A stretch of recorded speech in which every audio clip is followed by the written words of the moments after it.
आम्ही सेवांगण फाउंडेशन तर्फे आदिवासी वस्त्यांवर काम करतोय खरं, पण ह्या प्रवासातला प्रत्येक क्षण, प्रत्येक दिवस आनंदाचा दिवस आहे.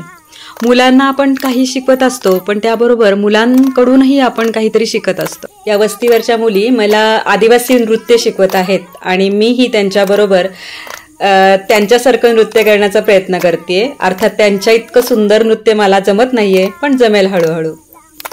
मंडळी, पाहत राहा आणि आमच्या प्रवासात असंच सहभागी व्हा, आमच्या सोबत राहा.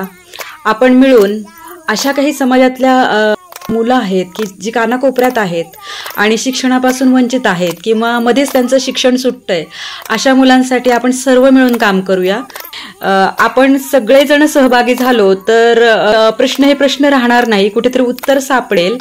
आणि आपल्याला जर आपल्या देशाला, भारत देशाला जर प्रगत देश बनवायचा असेल तर तळागाळात शिक्षण पोहोचलं पाहिजे आणि तळागाळातली जी मुलं आहेत ती विकासाच्या प्रवाहात आली पाहिजे. तर मंडळी, आपण सोबतच हा प्रवास करूया, आमच्या सोबत राहा.